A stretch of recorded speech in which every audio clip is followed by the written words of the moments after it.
Leading up to its release, Master Detective Archive's Raincode was a game I was cautiously excited about. For important context, I'm rather lukewarm on writer Kuzutaka Kodaka's most popular franchise, Danganronpa. I respect how he created a series that is loved by millions of people, but it unfortunately didn't resonate with me. While each entry improved compared to the last, I disliked how the narrative structure of the killing game led to obvious murder mysteries, and outside of a few exceptions, bare-bones characters.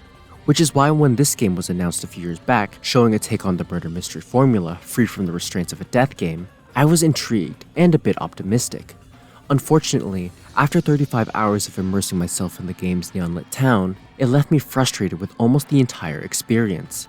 Raincode is a game that struggles to find its own identity. It wants to do its own thing, with a larger scope of its setting and premise, but it also wants to adhere to the Danganronpa formula, without adapting to fit its new foundation. It tries to be about detectives uncovering a citywide conspiracy, while keeping a series of murder mysteries, but fails to narratively connect them in any substantial way. The cast of central characters is much smaller than its preceding series, and they don't die each chapter. But the writing is once again focused on demonstrating static personality tropes rather than substantial growth. The narrative does find its footing in the final 2 chapters, but it wraps up just when it starts to hit its stride. Master Detective Archive's Raincode is a game I wanted to like, but unfortunately, its unique voice is lost within the past, shrouded in the rain.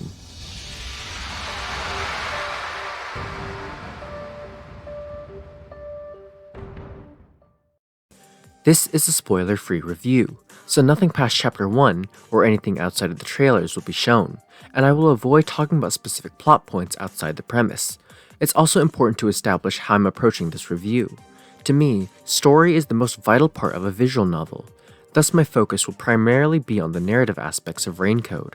Although much like Danganronpa, Raincode does have a bit more gameplay than your average VN, so I will address my thoughts on those segments in relation to when the plot utilizes them. The game starts with protagonist Yuma Cocohead waking up with amnesia inside a train station. The only thing he has in his possession is a note stating that he's a master detective, part of the World Detective Organization, and how he needs to meet with other master detectives aboard a train headed to the town of Kanai Ward. During his journey there, he meets with the death god Shinigami, who he supposedly made a pact with to utilize her abilities, at the cost of his own memories. In the city, the detectives are tasked with uncovering Kanai Ward's ultimate secret, delving deep into why the town is isolated, what the major global corporation Amaterasu is hiding, and why the city is shrouded in an endless rain. Unfortunately, despite being the big looming mystery the core narrative hinges on, most of the playtime does not focus on it. The amount of information given out related to it is minimal, and done in an agonizingly slow rate. This left me uninvested through a majority of the story, rather than trying to piece things together. A good chunk of clues and questions about the greater conspiracy are finally introduced in the final 2 chapters, but since it's so close to the end, they get answered just as quickly as they're introduced. I just wish the puzzle pieces were drip-fed at a more consistent pace to keep everything feeling important, rather than having a bulk of the narrative start 2/3 of the way in. It's a shame too, because once the story about this reigning neon city does start, it's strong and works wonders on a thematic level. It takes the few compelling components within the first 2/3 and expands on it. There's a strong emphasis on the will of the people, how the Amaterasu Corporation and their police force, the Peacekeepers, suppresses that by controlling the citizens with their laws. Even if admittedly I couldn't take them seriously as a threat with how incompetent their goons are, and how cartoonishly evil and edgy they come off as. Like, one of the high-profile Peacekeepers is named Yomi Hellsmile. Hellsmile, because he makes a face with an evil smile. But the role they play as a big threat to shroud the truth works thematically enough. The train Yuma boards at the start of the game is emblematic of this idea, an automatic train made by Amaterasu, with no need for internal input to have it function entirely on its own. The way Yuma's arc is integrated through the narrative questioning the morality of truth, a familiar idea present in every murder mystery story, as well as questioning what roles detectives should play within society, all comes together to a special and powerful conclusion. It's just that there was so much baggage surrounding these ideas within the game's initial core narrative formula. A majority of what Raincode focuses on is solving the murders that occur across Kanai Ward each chapter, and unfortunately, despite being the bulk of what the game has to offer, it narratively fails on almost every level. Firstly, how a good chunk of the murders don't really have anything to do with the overarching story. Sure, It serves to slowly push Yuma's character as mentioned before, and shifts the perceptions of the peacekeepers toward the detectives to be more antagonistic. But these moments are incredibly minuscule in the grand scheme of each chapter. Even then, these moments are only a byproduct of the murders, rarely because of the stories within the murders themselves. It wouldn't be such a big deal as long as the cases themselves were strong, even within their isolation. The lack of relevance could potentially be offset if there were strong characters occupying each mystery to have emotional stakes and to make Kanai Ward feel like a lived-in world, or if the murders themselves were compelling to figure out. But to me, neither were the case, largely due to how progression is structured. The first phase to solve each crime is the investigation, gathering evidence and talking to witnesses for information. The second phase is the Mystery Labyrinth section, which essentially serves as a replacement for Danganronpa trials, utilizing evidence acquired and uncovering the truth through a series of supernatural obstacles blocking Yuma and Shinigami's way. What makes Rain Code's application of this narrative structure poor is that it mimics its older counterpart's formula, but doesn't readjust to fit its own premise. Investigations are significantly shorter than the Mystery Labyrinths. This leaves the time to get to know the key characters present within each case to be minuscule. This was somewhat circumvented in Danganronpa, with the death game allowing players to be exposed to the cast for a larger period of time, outside of their specific cases. With a few exceptions, characters in Rain Code are introduced within the chapter they are relevant in. With the short length, it barely gives Yuma the time to interact and get to know any of the key players involved in each incident, often giving him only a singular interaction with each person through the 3 to 6 hours each case takes. Heck, even in one of the earlier cases, the game just doesn't bother to give any of the characters names, having Yuma speak to them once in rapid succession, and never seeing them again until the true culprit needs to be revealed. It's incredibly dire.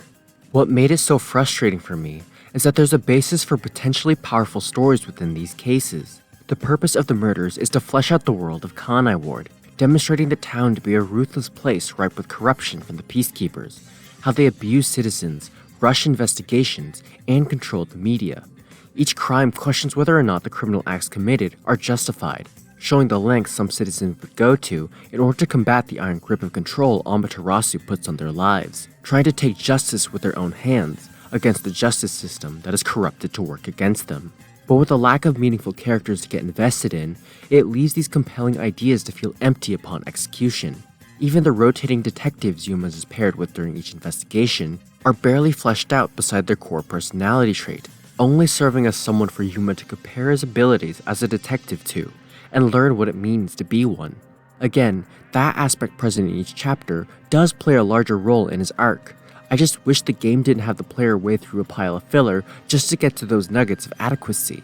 With that being said, the actual investigation gameplay is the best it's ever been. Being able to look for clues within a movable environment, rather than Danganronpa's point-and-click style, broadens the scope of what locations can be used to gather clues, and ties gameplay into world building very well. Since the peacekeepers don't allow anyone besides themselves to investigate, there's tension in trying to gather evidence behind their backs, or while being on the run from them. Sprinkled in are the other Master Detectives' fortes, special powers they possess that aid our heroes in their investigation. Each ability Yuma utilizes depending on which detective he's currently partnered with, allows him to gain the upper hand against the peacekeepers, such as with Halara's post-cognition ability, allowing them to see the point of view of the first witness discovering the victim, giving an opportunity to look for clues long after the crime scenes have been disposed of, or Tetsuhiko's disguise forte, allowing him and Yuma to blend in with others, and opens new methods to gather testimonies without suspicion. They go a long way to spice up the usual routine of investigations. There is one major caveat, however. While these core systems are solid, it's unfortunate that the scope of the actual crimes themselves doesn't take full advantage of it. I had hoped that transitioning from an enclosed death game to a whole city would make the mysteries even more complex, incorporating clever ways for culprits to avoid forensic technology. To my dismay, the opposite was true. Even common murder mystery tropes such as fingerprints are rarely brought up, further making the peacekeepers feel incompetent when they accuse the wrong suspects because they lack evidence. The murders themselves are incredibly basic, with minimal moving parts, further emphasizing each investigation's short length. This is further accentuated in how investigating is broken up into multiple parts, focusing on one particular aspect of the case, rather than taking in all the information in one go. This method of presenting clues and evidence makes piecing everything together extremely obvious. It's comparable to telling the player what group of pieces in a puzzle fit together. rather than having them sort through all the pieces themselves, which is all the more frustrating when the second and majority phase of solving the crime start, the mystery labyrinths. Once all the clues are gathered, Yuma and the gang are always backed into a corner by the peacekeepers. To get out, Shinigami is able to freeze time and drag Yuma and the character he's partnered up with into the mystery labyrinth, a maze-like manifestation of the case's mystery, in order to figure out the culprit. The major downside being the souls of the culprit would get reaped by Shinigami, resulting in their deaths in real life. These are essentially Raincode's equivalent of trials in Danganronpa, applying the information the players have acquired during the investigations into various minigames to figure out the true culprit.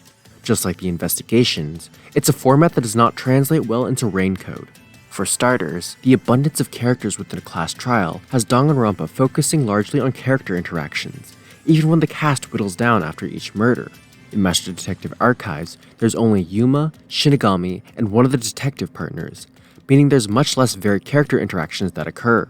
Additionally, Shinigami and Yuma's dynamic remains static for most of the game, with her gaslighting him with the same insult every chance she gets, and constantly making the same few jokes about how voluptuous her body is. I don't mind vulgar or horny jokes, or friction between the two leads, but how the game handles her character makes it seem like it's trying too hard to be funny, making the crude jokes feel incredibly manufactured. The Labyrinth accentuates her static grating personality by making her one of the only characters Yuma can interact with, which hurts the narrative in the long term, as it makes their sudden change getting close to each other near the end feel rushed and out of left field. Not to mention, adding to the repetitive nature of each dungeon. The partners are also severely underutilized in the dungeons as well. Just like the investigations, they don't grow or change, and are immediately pushed to the background once their respective case is done.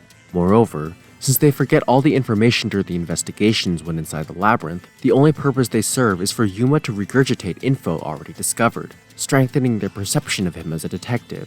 That's basically it for character interactions inside the mystery labyrinth.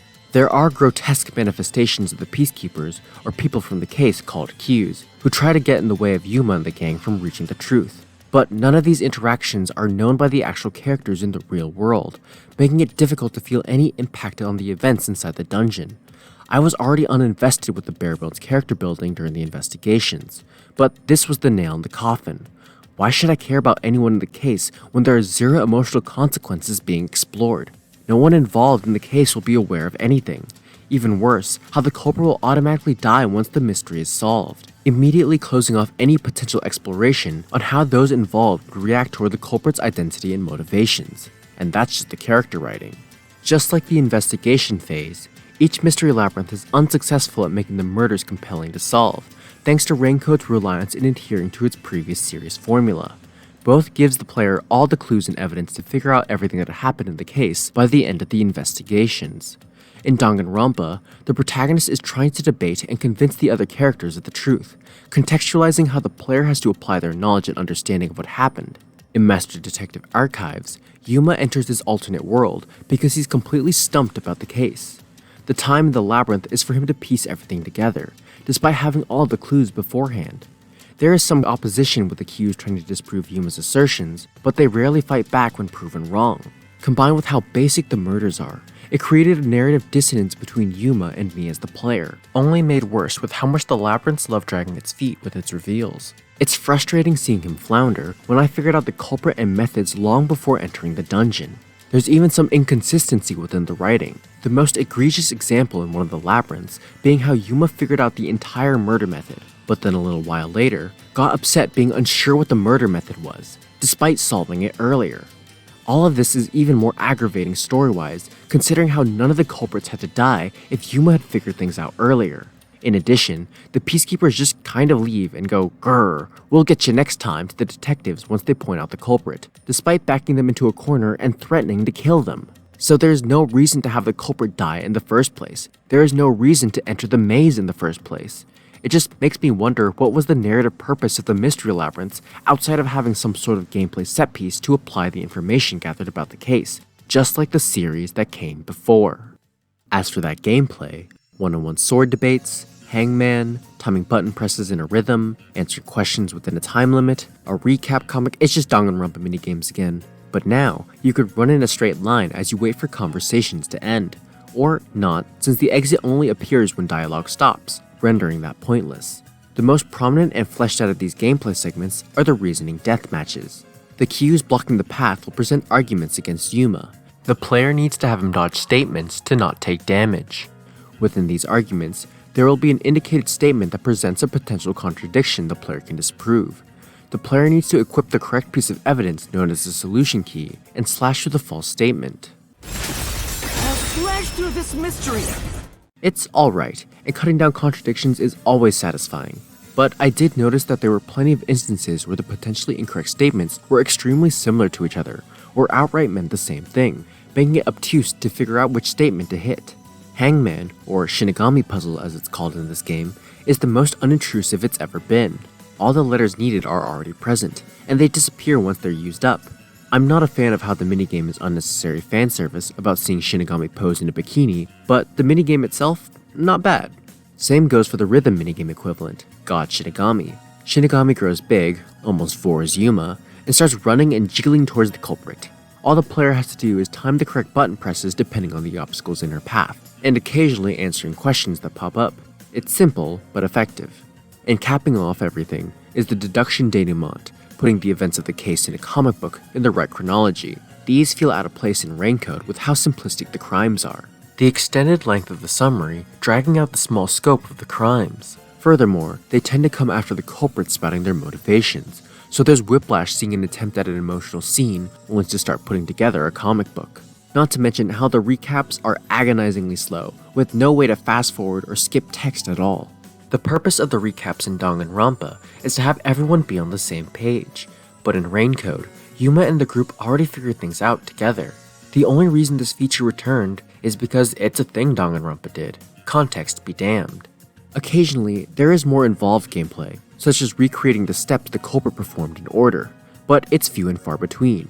Despite the improvements made to these minigames, the gameplay portions feel much more prominent than ever because of the lack of characters and their interactions keeping things fresh. Which is a big pace killer when the answer to a question is obvious, but the player has to sit through 2 minutes of Hangman.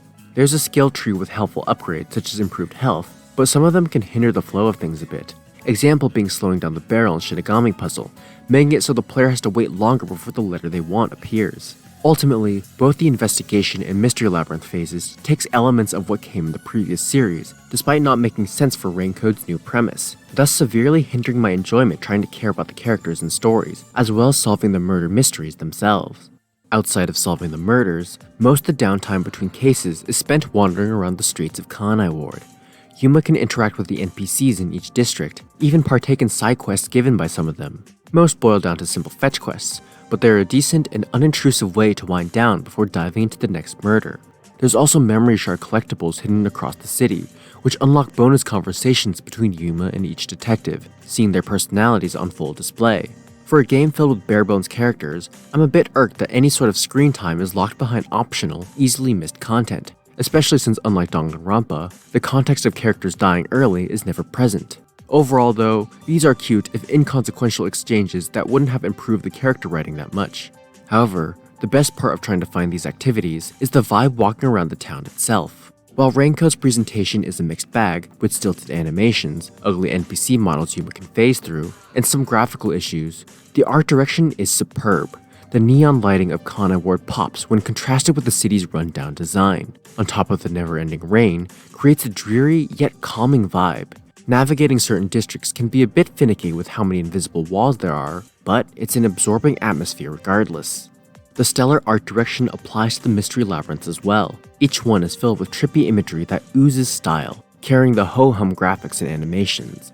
The UI is also solid, with nice character sprites and menu art. But what I adore most are the dialogue boxes. The designs subtly convey the main aspects of Kanai Ward, the neon font of the names, how you can faintly see the ripples of rain overlaid onto the name text, and the dialogue box edges having a fog-like effect, showing how the city is always shrouded with the hazy darkness of rain.